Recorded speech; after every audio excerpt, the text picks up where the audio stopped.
Hello, everyone. My name is Stephanie. And I'm Shauna. We work with the library, and we'd like to welcome you to Children's Mental Health Behavior Management Pointers for Parents. Before we get started, I want to let everyone know that if we will have a Q&A at the end of the presentation. At the bottom of your screen, you should see an option that says Q&A. If you click on that, it'll let you type in a box and hit send, and we'll see those questions as they come up. So if you think of one in the middle of the presentation and you want to go ahead and submit it, you can do so. There's also a checkbox that you can click that lets you submit questions anonymously if you'd like to do that. And with that, I'd like to introduce our presenter, Elizabeth Keene from the Vashti Center. Elizabeth Keene is a community support worker for the Vashti Center in Thomasville, Georgia. She earned her bachelor's degree at the University of Mississippi in psychology. She earned her master's degree in exceptional student education and behavior analysis at the University of West Florida. Elizabeth has been working in the mental health field since 2006, serving individuals with a variety of diagnoses and a variety of ages. And with that, I am handing it off to Elizabeth. All right. Hey, everybody. I'm glad those of you could join. And today I will be talking to you about some basic behavior management pointers for parents in the home and when to seek help.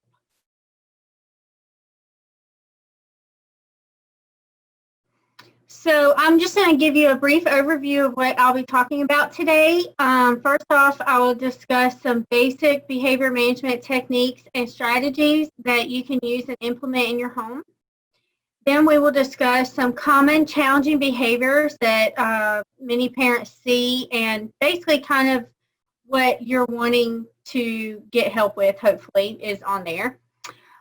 We will discuss some things that you will teach your children to help with these behaviors, such as how to identify and communicate their emotions, coping skills, social skills, how to set goals, how to use reinforcement to increase the behaviors that you want to see, and of course, when to seek professional help.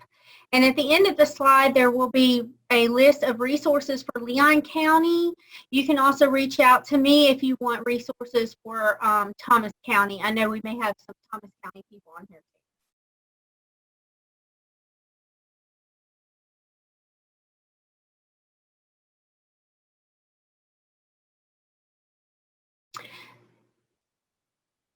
So some basic behavior management techniques that I would encourage for in the home. First would be to make a routine or a schedule. This dependent on how your day goes. If you'd want to do a weekly schedule where Monday through Friday is the exact same, or you may have to do something a little different. Like for me personally, we have church on Tuesday and Wednesday, so I would have to do a schedule each day. So each Monday might be the same and each Tuesday might be the same, but Monday and Tuesday are not exactly the same. Also, with making a schedule routine, it's always a good idea to have a 15 or 20-minute gap. So if you say dinner between 6 and 6:30 instead of just saying 6 o'clock. And that always helps relieve a little pressure on the kids and the adults to stay exactly right on target with your schedule. So everyone always has a little fluctuation in it. So it's always good to say between this time and this time, like between 6 and 6:30, we'll have dinner or something like that. That way you can feel more confident about it and you're not disappointed or upset if you get a little bit off track. The next thing I would recommend is house rules. We have to be careful when making house rules because if it is too long of a list, the kids are going to feel overwhelmed. And so you want to make sure that it's not too many. I would start small and you can always add more. And I would make sure the rules are focused on things like safety, healthy habits, morals. So like if you want your kid to be using manners or sharing more. And you want your rules to be focused on the routine. So these are just some ideas of like what I would consider to be important house rules. You don't want to get too bogged down with little things that are hard to control. You want things that will be easy to reinforce and that will keep your children healthy and your morals high and safe. The next thing you'll want to do is teach your child how to identify and communicate their emotions. We will have a separate slide just for how to do that. So I'm going to explain to you tonight how to teach your child how to identify and communicate his or her emotions. Then you'll want to teach them some basic coping skills. I will also have a slide detailed on how to do that and how to teach your child how to have good social skills. These are all things that really make a big difference when you're looking at challenging behaviors and wanting to see them decrease. Just having these skill sets are huge. Then you'll want to set goals for your children so that they know what they're wanting to achieve and what you're expected to see. And you will want to use reinforcement to increase the good behaviors that you're seeing. And I'll go in more detail on these as well. The next thing that's super important and that we forget sometimes as parents is to model the skills that you're teaching.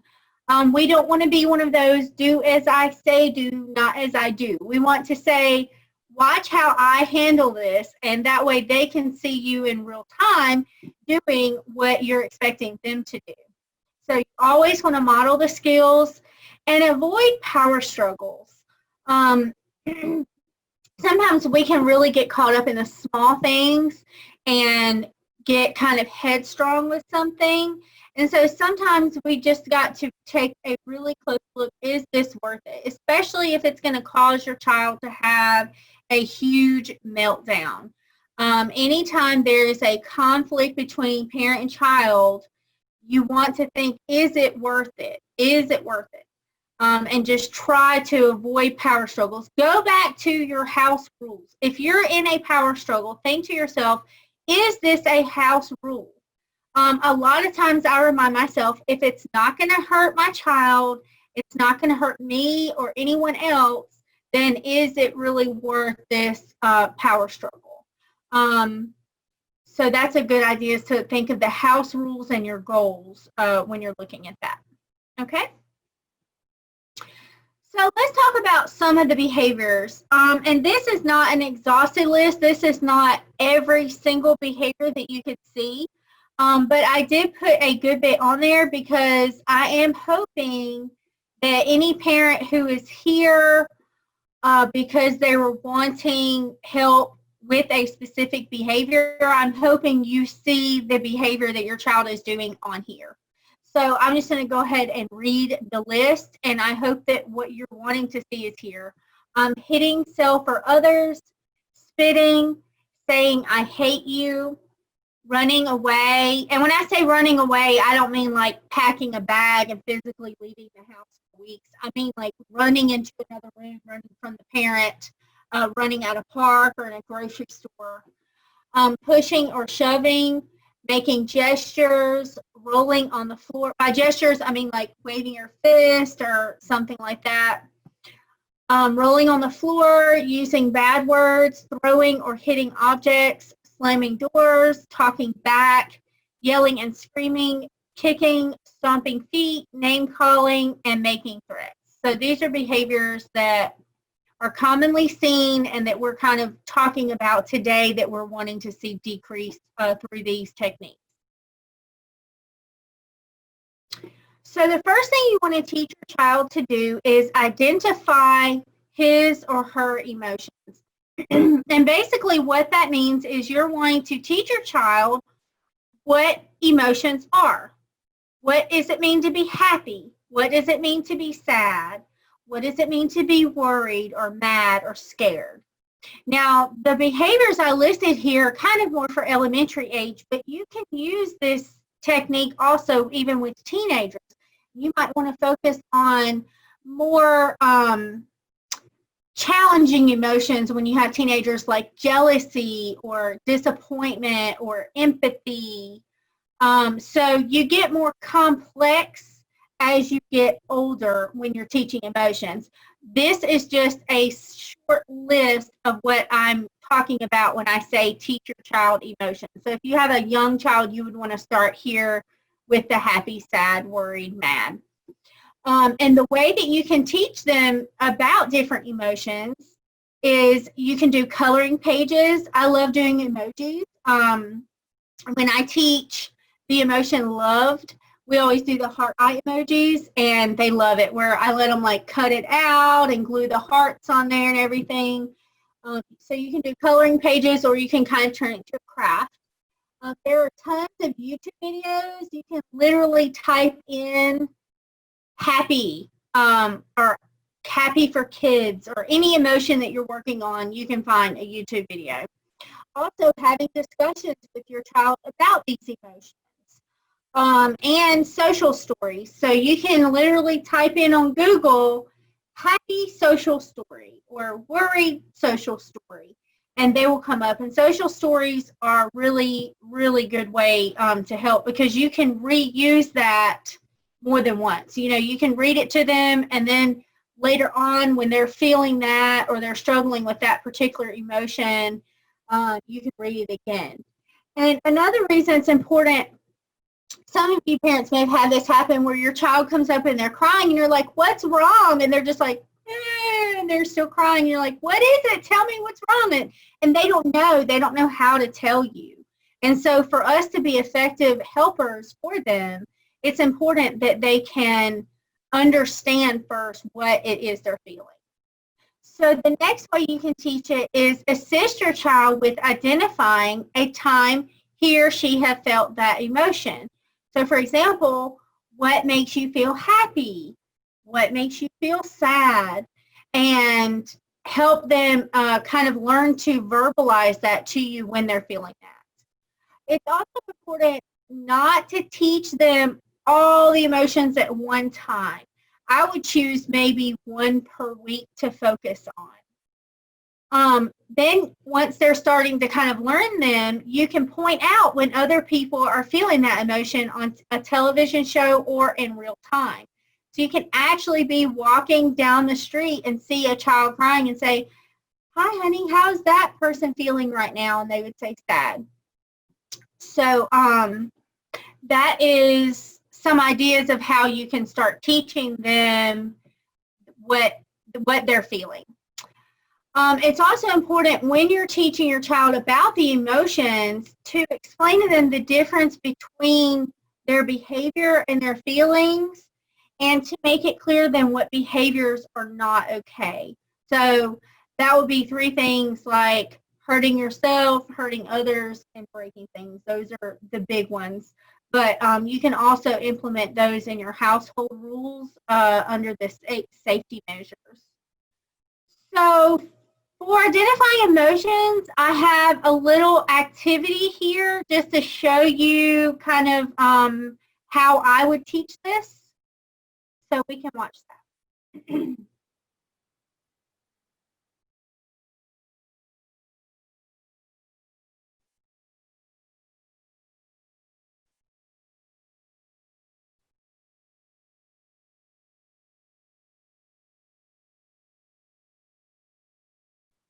I can't hear it. Can you guys hear it?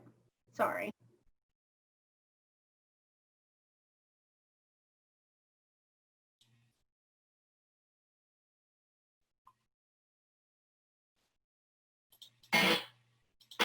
Here it goes.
Okay, so that's just an example of one activity. So of course there are 5 emotions in that. So I would make sure that I've already taught the kid all 5 of those.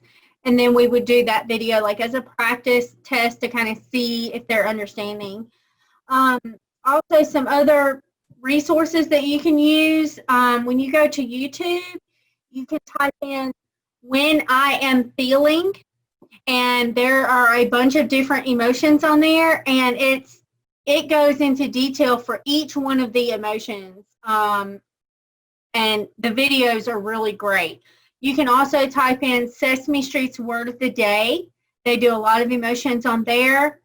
And you can type in "how are they feeling," and that's going to be more of these little quizzes where it will show a short little cartoon and say how are they feeling, and it'll do a countdown. And then you can let the child respond.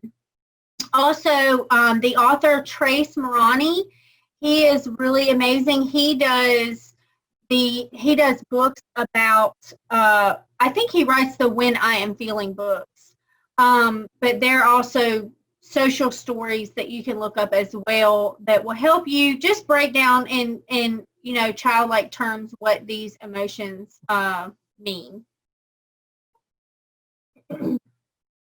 So once your child learns what the emotion is and how they feel with it, you want them to then be able to communicate it to you. So you want them to be able to tell you when they are feeling the emotions that you've taught them. So I did briefly mention that you want to teach them the difference between a behavior and a feeling. A behavior is something you can see or count. A feeling is an emotion like happy, sad, or mad.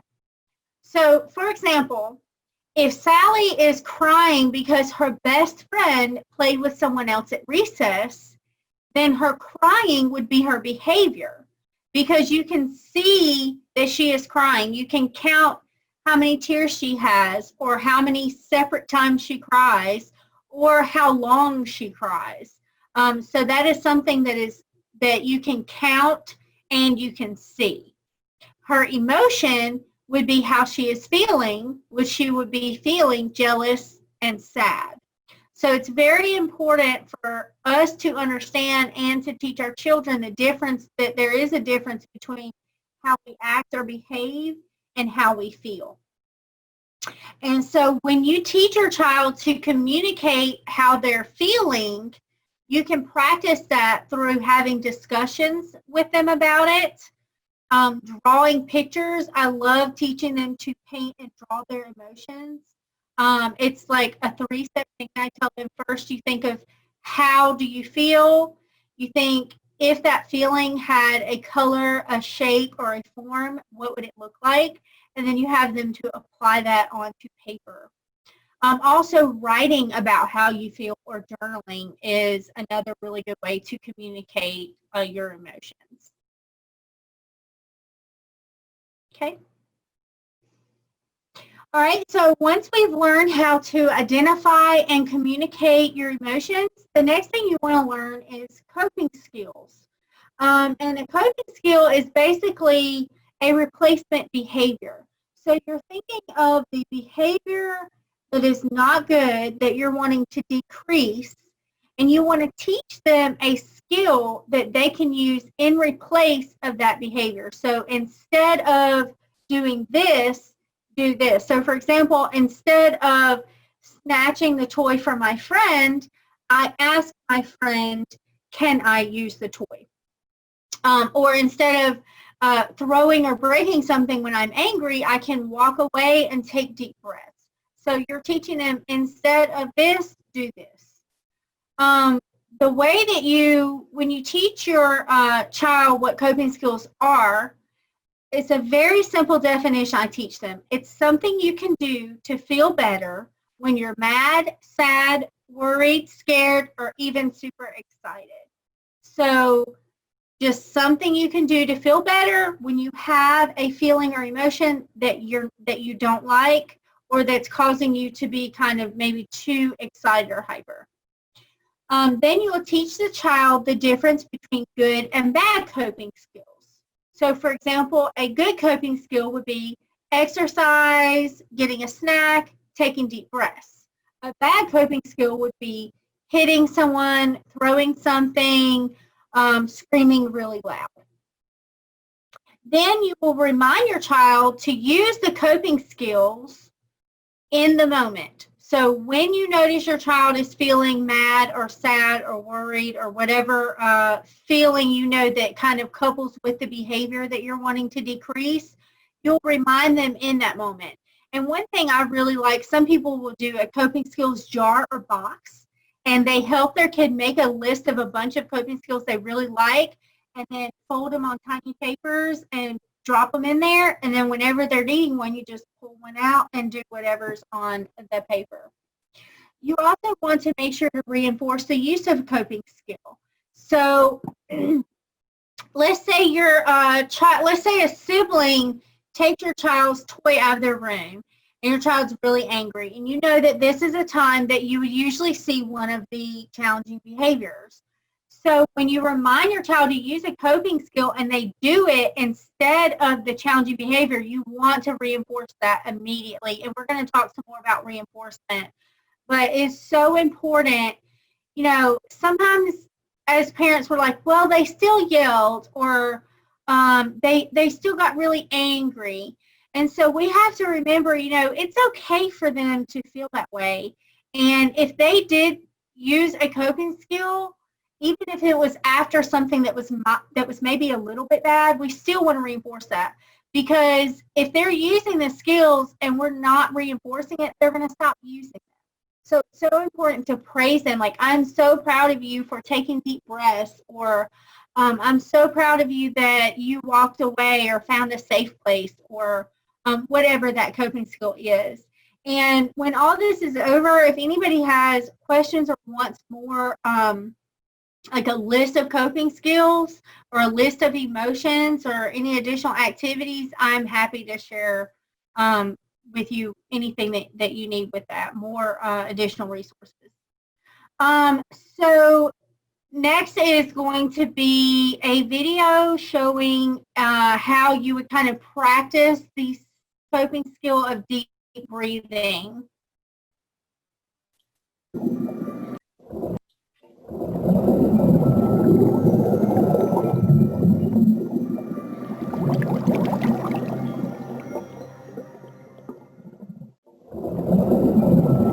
So if I was watching this with a child, I would be saying, go in your nose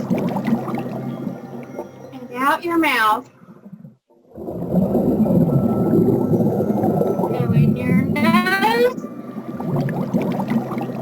and out your mouth. And so you would actually practice that skill with them.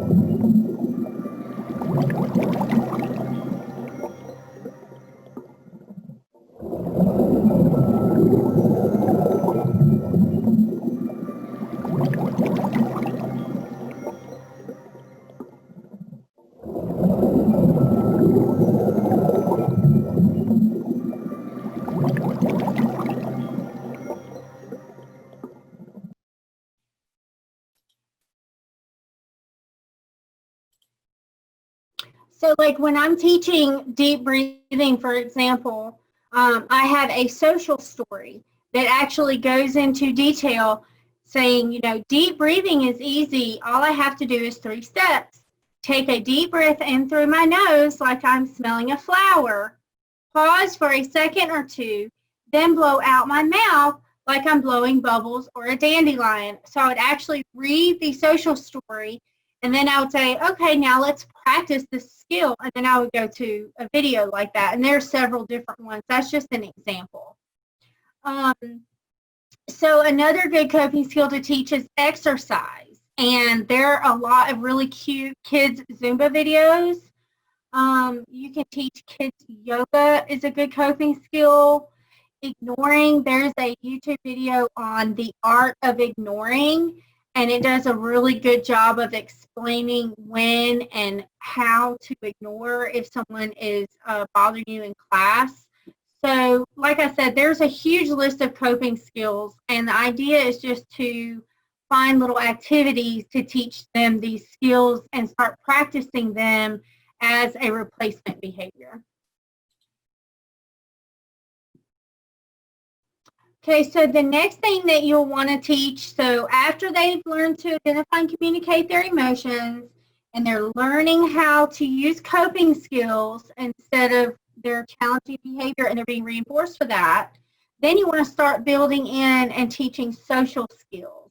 And this will help them learn to deal with problems, basic problem solving, and challenges.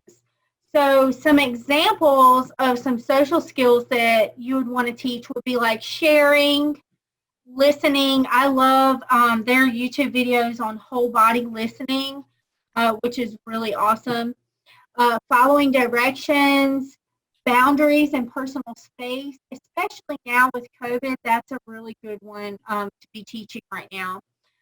Impulse control, teamwork, respect, manners, problem solving, flexible thinking, empathy. So these are just some example social skills that you'll want to teach. And again, you can teach these through doing various activities. I'm showing videos today because we're on Zoom, but obviously you can do worksheets, you can read books on it.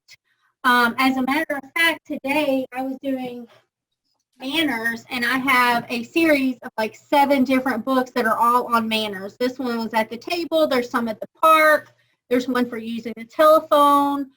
So books are also great. I'm just giving a lot of video examples because this is on Zoom.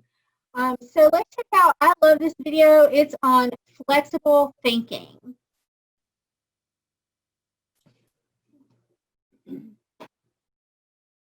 Try a tamale.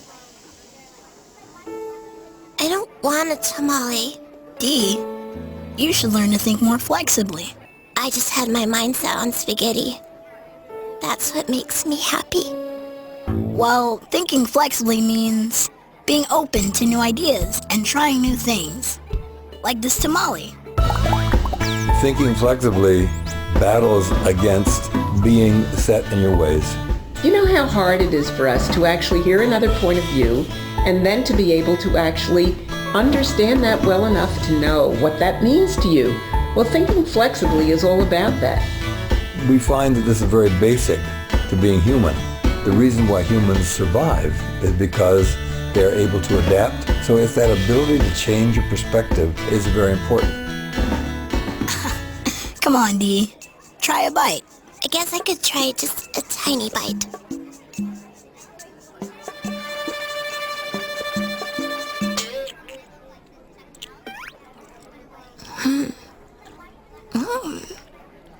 Hey, these are really good.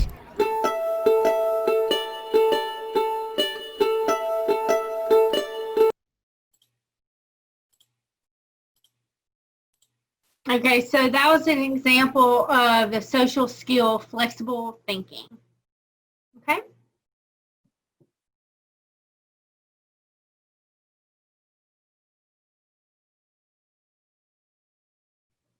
All right, next will be goals.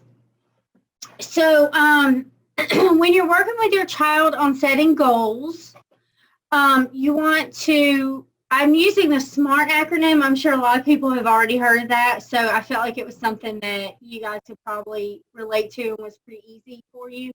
but you want to make sure it's simple. So, for example, when you tell me you're mad, you earn a star. So if I'm teaching my child to communicate their emotions, then I would say, when you tell me you're whatever feeling, then you earn a star. You want it to be just that simple. When you get really complicated with the goal, or you have one goal that's like really long and has a lot of steps in it, it can get really challenging. And if you make it too hard, they're not going to be able to achieve the goal, and therefore they won't get reinforced. And it won't be as effective if they're not earning the prize for it. You also want to make sure it's measurable. So, for example, when you earn 5 stars, you receive a reward. So you want to make sure it's something that you can count every time they do the behavior, so that they know exactly what their reward will be and how many times they have to show the behavior to earn the reward. You want to make sure it's attainable. So, for example, tell me you are angry. A child can really understand that, and that's a positive way of putting it. You're counting and rewarding the behavior that you want to see increase. So you don't want to focus your goal on the behavior you want to decrease, like when you don't hit. Because if you say, oh, you'll get a star anytime you don't hit, how will they understand when that's occurring? Or if you go a week without hitting, that's really, you don't want to focus on the challenging behavior when you're setting the goals. You want to focus on the behavior that you're wanting to see increase, so you can reward that behavior, and you're counting how often that behavior is occurring and how much they're getting rewarded for it. If you're looking at the negative behavior, it's going to be just a lot harder and mucky for the child to earn the reward. You also want to make sure it's realistic. So can you keep your word? If I say, every time you tell me you're mad, you'll get a star, and 5 stars, I take you to Dollar Tree. Well, I can't necessarily take you to Dollar Tree at 2 o'clock in the morning when you woke up and said you were mad because your sibling was snoring. So we have to be really careful how we word what they will earn, and make sure that we can stick to it, because as soon as they get that 5th star or whatever it is they earn, they should be reinforced immediately. So you want to make sure it's something that you can provide right away, no matter what. Also, timely. And sometimes you have to play with the time on a goal, because if they're going way too long without earning it, it's not going to be as effective. When you're starting a new goal, you want them to be getting their reward very quickly and a lot of it. And then you can spread it out over time and decrease it. But at first, for it to really be effective, you want them to be earning it very quickly and a lot of it, and then you can slowly back off. Earning the reward should decrease the challenging behavior and increase the use of your social skills that you're teaching. So it's a good idea to take data so you know if what you've planned is working or not. If the behaviors are not changing, then you may want to change how you're wording your goal.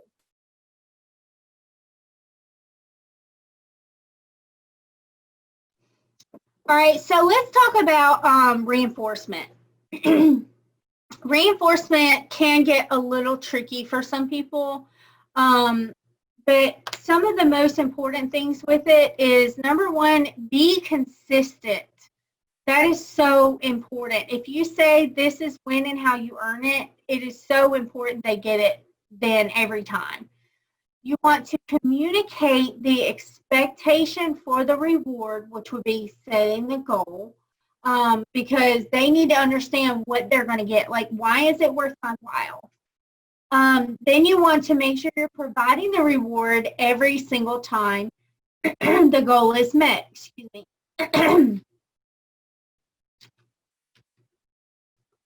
So every single time they reach the goal, they need to immediately receive the reward.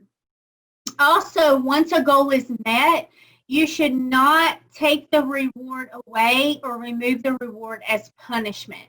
If your child needs discipline, it should be something totally separate from the goal.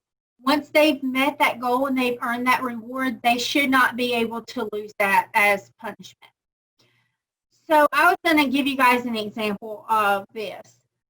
So, well, this is just an example of why it's so important to have the reward immediately and to be very consistent with your reward. So think about getting speeding tickets. People who speed, you're going to drive whatever speed you want, and then when you see a police officer, you're going to slow down. And we want to teach our kids not just to slow down when the parent is there, but to make good, healthy choices throughout life, even when the parent is not around. Also, when you're speeding, you might get a ticket, but you might not. So the behavior of speeding is going to be very high. Now, if we put speeding on a program where you were earning a reward, okay, and you were consistent. So consistent means every time you speed, you got a ticket. So just in that alone, just that consistency, that behavior is going to decrease. If you know, no matter what, no matter where you are, what time of day it is, if you go 1 mile over, you're going to get a ticket no matter what.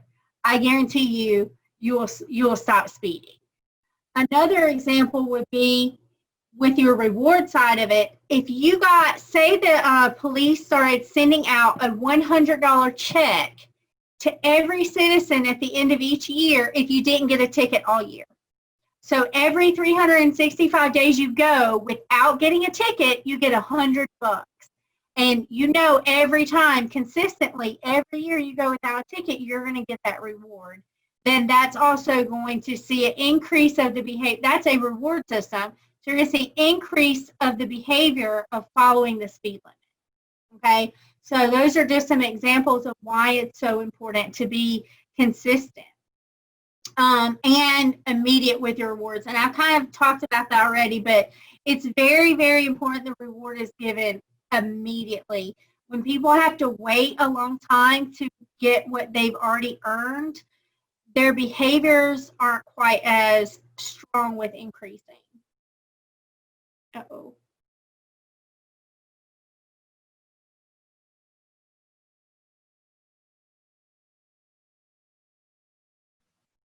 Just a second. Technical difficulties. I would keep talking, but I have to see it. Just a second. Technical difficulties. Sorry about that.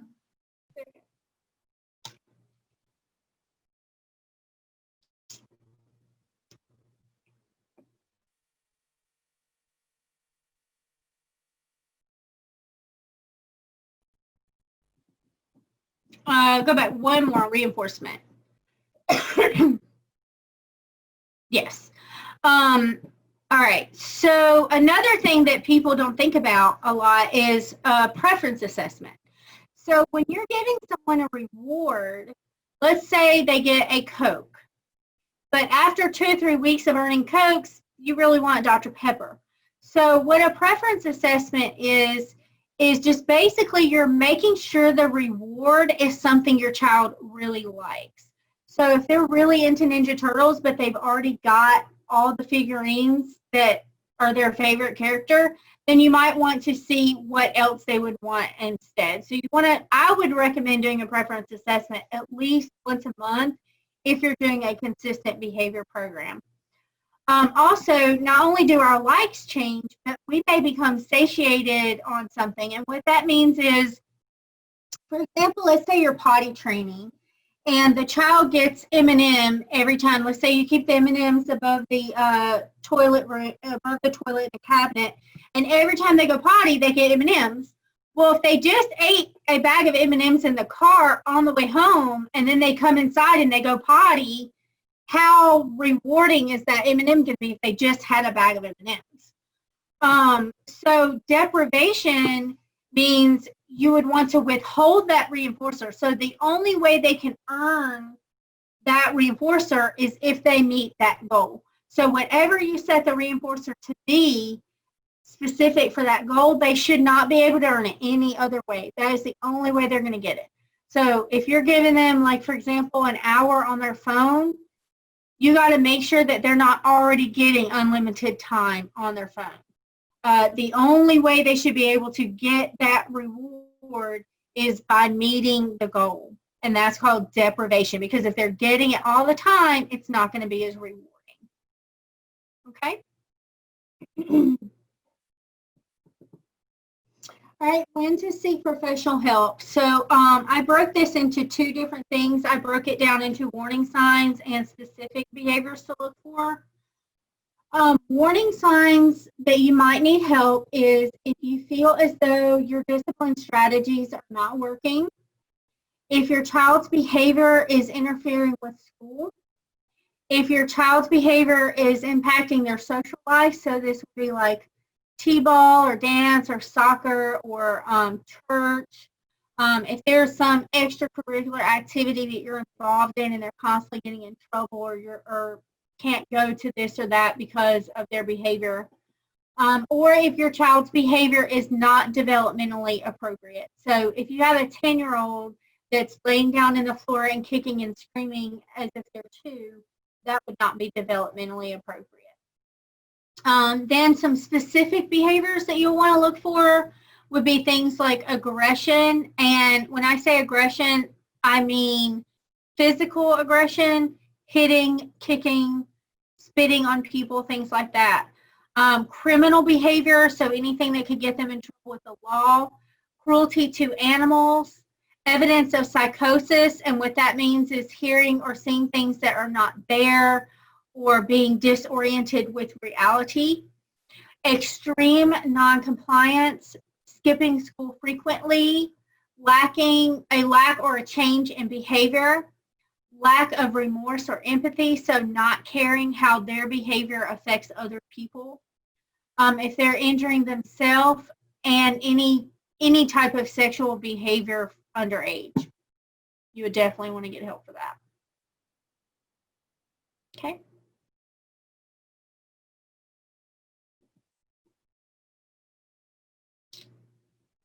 And these will be the resources. I think that they're going to be provided separately. Will they be provided separately? We actually have the resources here, so I will pop those up.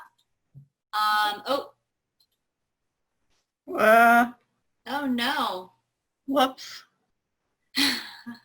We added those to the slide. I'm not sure where they went. Well, we will add them on the site, right? Are they going to be on the Yes. Leon County Library? Yes, they will be added on the website, yes. And we can also pop those in the chat box as well. Okay. So now questions? Yes. Does anyone have any questions they want to ask? You can just pop it in the chat or put it on the Q&A.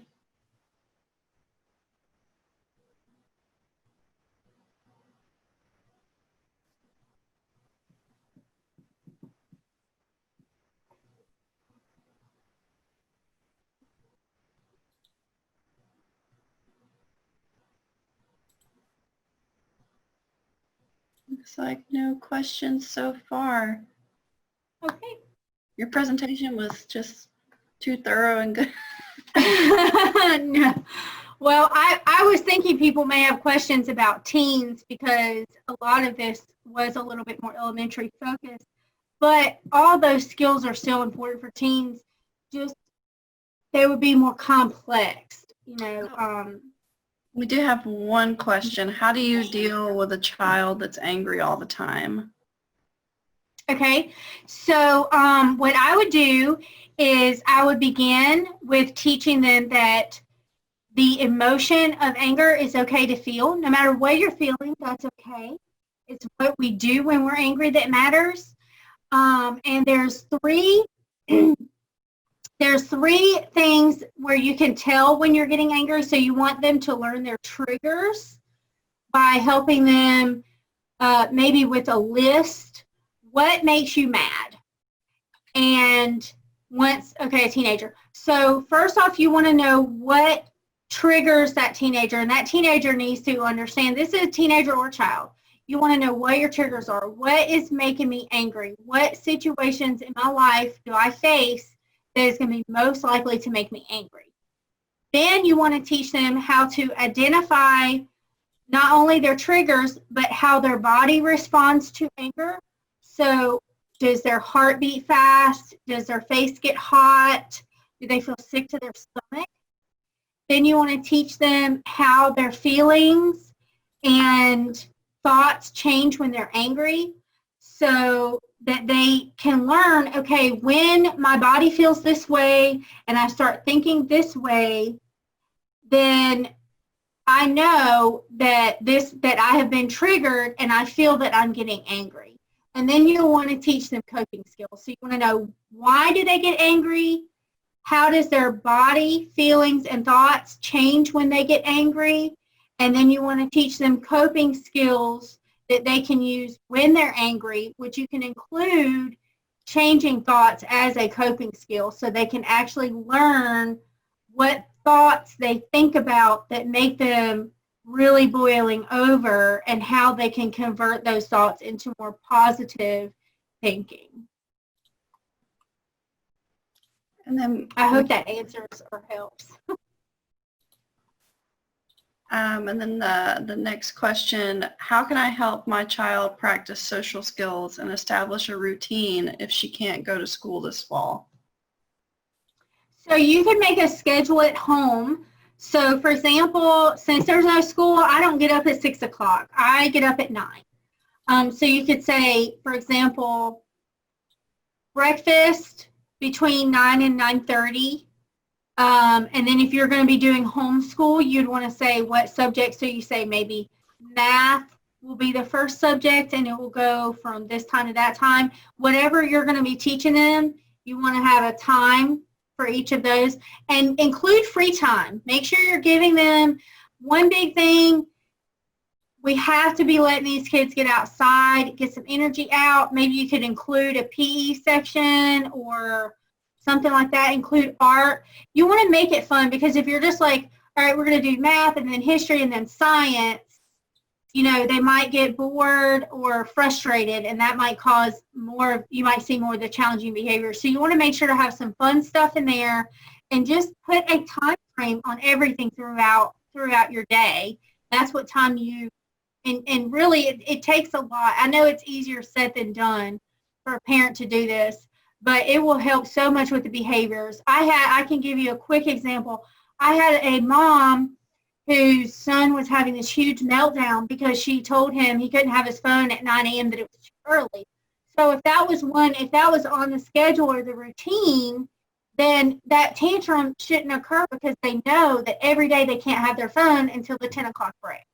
So she felt like 9 was too early that day. Like, it's not fair for the kiddo if some days they can have it at 9, but then this day they can't. So that also would play into how the behaviors get better when you have a routine. Really quickly, before I'm going to pop up the, these are the resources Okay. that we have.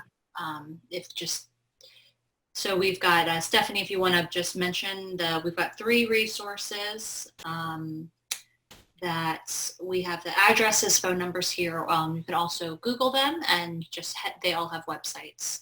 And if you want to contact them via email.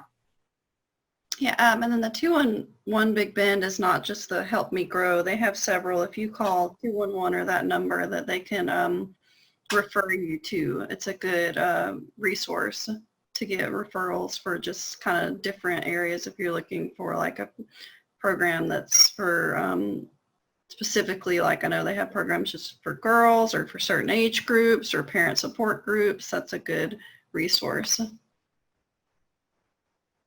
Okay, do you want to leave that up while we answer any other questions in case they want to write down? Was there any other questions? Yes, so the next one is, I have an older elementary. Any effective suggestions for a more conversational approach? He can sometimes shut down, but if we are out and about, he'll open up. What is the most effective way to start that conversation for, say, a 10-year-old? Okay, so first off, I always, if your child is shutting down that moment, just let it go for right then, because you can unintentionally trigger a behavior when you're trying to push. So it's okay if they don't want to talk right then.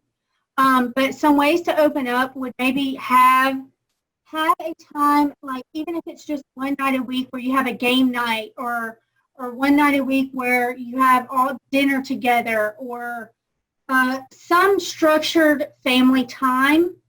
And that, especially if you play it into your routine, and you can even open up first, say, oh man, I felt really frustrated today at work because I did a great job and my boss didn't say thank you. How was your day today? So a lot of times also communicating with them how we're feeling, or if you have a spouse or a roommate or any other adults in your life that they can see that healthy conversation. So modeling having a fun time together when it's appropriate to have those conversations, not being pushy, and opening up to them as well so they can see what that looks like. And that it's also important for them to not get in trouble when they open up. Sometimes kids have trouble opening up because they're afraid that they're going to get in trouble.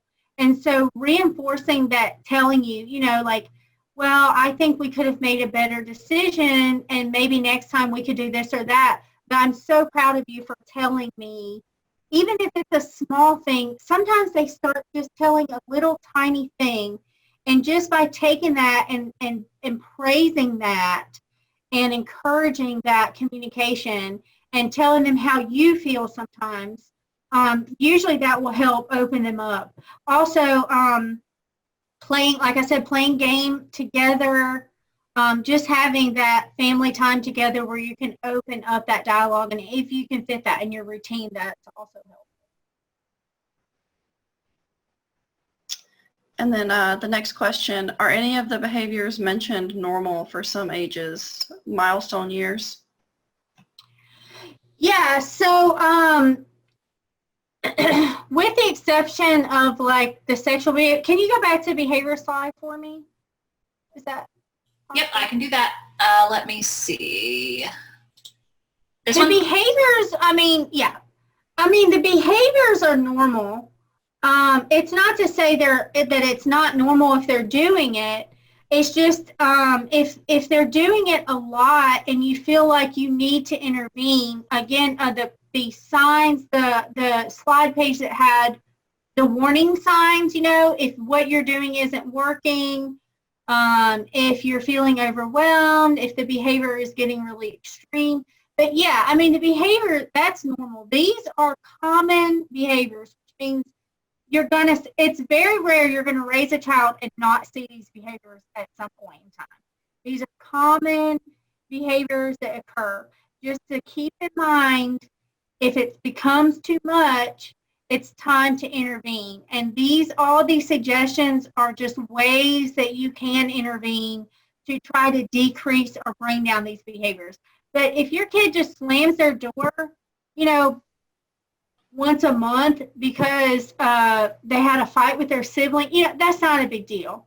So it's just to keep in mind, yes, these behaviors are normal, but keep in mind the warning signs of when to seek help and the behaviors that are really extreme to seek help for.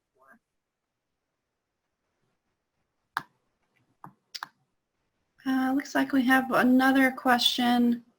I have one son that seems like he is jealous of his baby brother, 15, and the older one that's jealous is the 20-year-old because he aces everything he touches. Both did the same in Texas, but it seems like since we came to Georgia, Florida line area, there's a competition. Is a pianist progeny, and then I guess the older one is jealous. Yes. Okay, so with sibling rivalry, an important thing to do is remember to have alone personal time with each of your child separately. And you want each of your child to have their own thing that they can excel at, and praise them for that. So, so you said one was 15 and one was 20. So one Saturday a month, be alone with the 20-year-old doing something they enjoy and praising him and loving him. And that's one-on-one time for you because I love you as an individual. And then one Saturday a month, I'm going to be the 15-year-old and because I love you as an individual, and this is your one-on-one personal time. Once they feel the praise from the parents, that will make them feel better about themselves. There's also some confidence things going there, so you might want to do some confidence building exercises. And another good thing to do is get them to start praising each other. So like if one plays baseball and one is in wrestling, for example, then you would want the one that does wrestling to praise the baseball. You know, oh, you did an awesome job. And once they can kind of turn the jealousy into, oh, my brother's awesome, he's the best, instead of being like, I'm jealous because he's so good at baseball, you want to say, oh, I'm so proud of him because he is so great at baseball, and that's my brother. So teaching them to have time together and tell each other how much they appreciate and care for each other, that should also help. Sibling rivalry is very, very common. And the big thing is boosting individual confidence, individual love, and then getting them to love and boost each other's confidences. Okay, do we want to do one final question? Any other questions before we close out for tonight?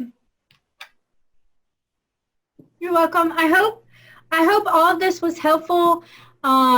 Please reach out if anybody has more questions. I don't know if we put any of my contact information on here, but we can. This will be on the website and everything.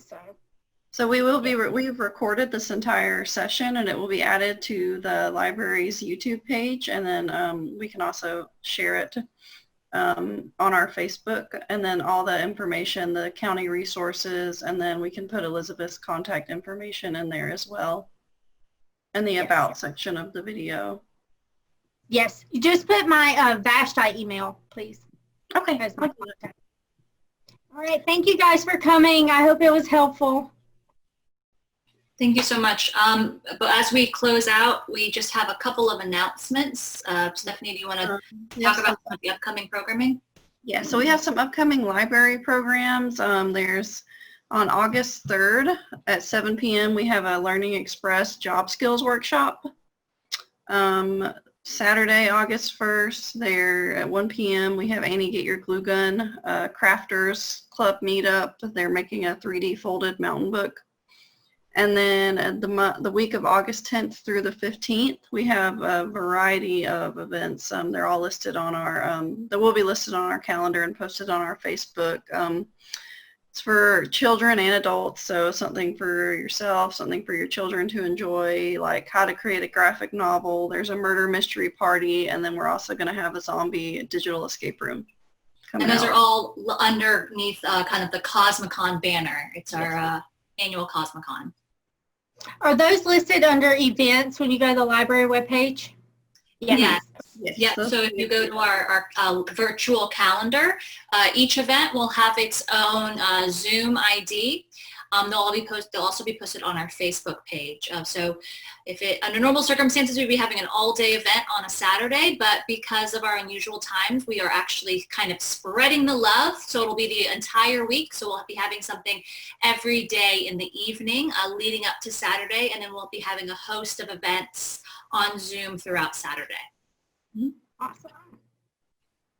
All right. Well, if that is it, thank you so much, Elizabeth. We really appreciate you taking your time to share this really important topic. Thank you. Thank you guys for coming. Have a good night. Thanks, everyone.